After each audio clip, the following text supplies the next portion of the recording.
नमस्कार बच्चों, कैसे हैं आप सभी। आशा करती हूँ कि आप सभी अच्छे होंगे और परीक्षा की अच्छे से तैयारी कर रहे होंगे। आज हम कुछ नया पढ़ते हैं।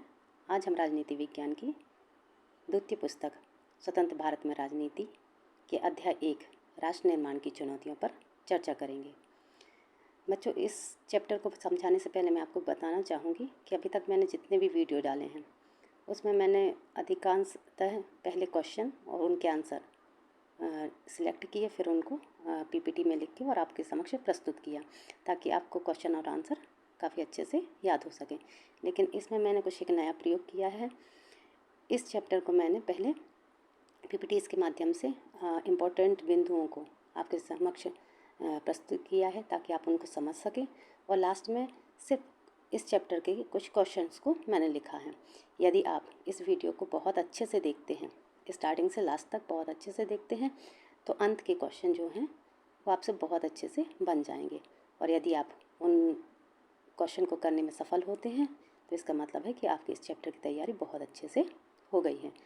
तो उम्मीद करती हूँ कि आप इस पूरे वीडियो को बहुत अच्छे से सुनेंगे। शुरू करते हैं आज का यह चैप्टर। इस अध्याय का नाम है राष्ट्र निर्माण की चुनौती।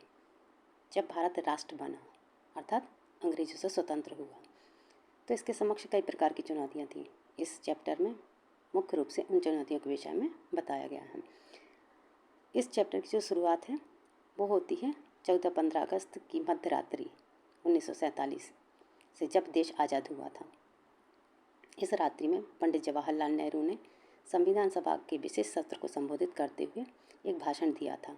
उनके इस भाषण को भाग्य बधू से चिर प्रतीक्षित भेंट या ट्रिस्ट विद डेस्टिनी के नाम से जाना गया है। 1947 का जो पूरा वर्ष था इसमें हमें काफ़ी खुशी हासिल हुई थी, हम स्वतंत्र हुए थे।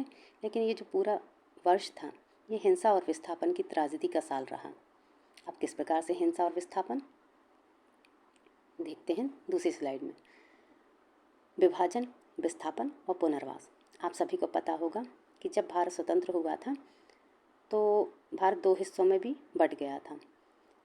14-15 अगस्त की रात्रि में 2 राष्ट्र अस्तित्व में आए थे।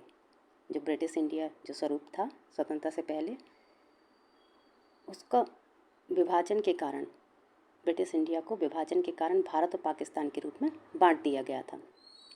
मुस्लिम लीग ने द्विराष्ट्रीय सिद्धांत के फलस्वरूप देश का विभाजन किया। द्विराष्ट्रीय सिद्धांत के जो प्रवर्तक थे वो मोहम्मद अली जिन्ना थे।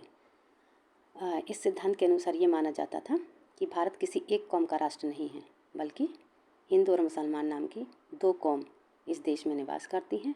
इसी कारण से मुस्लिम लीग ने मुसलमानों के लिए एक अलग देश यानी पाकिस्तान की मांग की, और उनकी इस मांग के कारण ही देश का विभाजन हुआ और पाकिस्तान नाम के एक नए देश का गठन हुआ।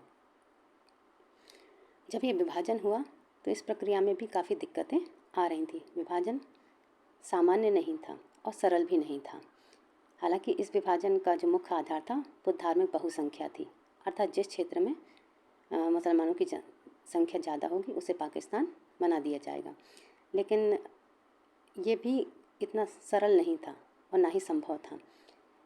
इसकी डिटेल में हम जाएंगे। विभाजन की प्रक्रिया में कुछ दिक्कतों के विषय में पढ़ेंगे तो हम समझ जाएंगे कि जो विभाजन की प्रक्रिया थी वो काफ़ी जटिल क्यों थी। विभाजन की प्रक्रिया की मुख्य दिक्कतें। पहला, ब्रिटिश इंडिया में कोई भी एक इलाका ऐसा नहीं था जहां मुसलमानों की संख्या ज़्यादा हो या मुसलमान बहुसंख्यक क्षेत्र हो, ऐसा कोई भी क्षेत्र नहीं था। दूसरा, मुस्लिम बहुल हर इलाका पाकिस्तान में जाने के लिए राजी हो, ऐसा भी ज़रूरी नहीं था। ब्रिटिश इंडिया के मुस्लिम बहुल प्रांत पंजाब और बंगाल, ये जो 2 प्रांत थे पंजाब और बंगाल, यहाँ मुसलमानों की संख्या ज़्यादा थी, लेकिन यहाँ कुछ संख्या में हिंदू भी निवास करते थे। तो इनके बंटवारे में बहुत दिक्कतों का सामना करना पड़ा।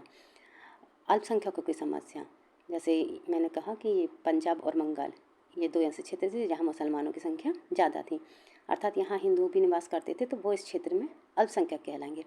तो जिस क्षेत्र में मुसलमानों की संख्या ज़्यादा थी वहाँ हिंदू अल्पसंख्यकों के साथ में कई प्रकार के अत्याचार किए गए, उन्हें कई प्रकार की समस्याओं का सामना करना पड़ा। तो विभाजन में कई प्रकार की दिक्कतें हैं। प्रश्न बनता है कि विभाजन की प्रक्रिया में मुख्य दिक्कतें कौन कौन सी हैं, तो ये 4 बिंदु आपको याद करने हैं। अगला, विभाजन के परिणाम। जब भारत का विभाजन हुआ तो इससे मुख्य रूप से कौन कौन से परिणाम निकल कर आए। तो सबसे पहला विभाजन का परिणाम तो ये हुआ कि भारत 2 हिस्सों में बँट गया, अर्थात विश्व पटल पर 2 राज्य नज़र या 2 राष्ट्र नज़र आने लगे, एक भारत और दूसरा पाकिस्तान। इसके अलावा कुछ और भी परिणाम निकल कर आए, जैसे बड़े पैमाने पर आबादी का स्थानांतरण हुआ।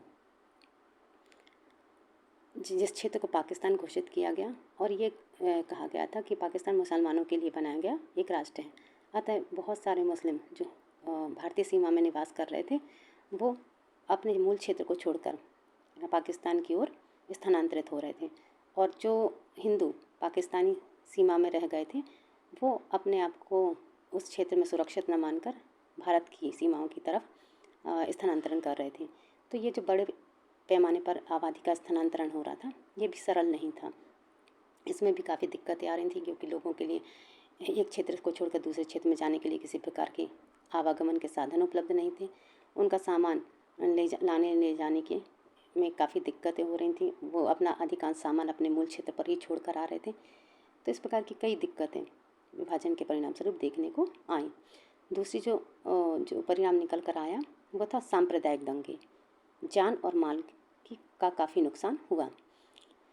विभाजन के परिणाम स्वरूप सांप्रदायिक दंगे बढ़ गए थे, इससे जान और माल का काफ़ी नुकसान हुआ।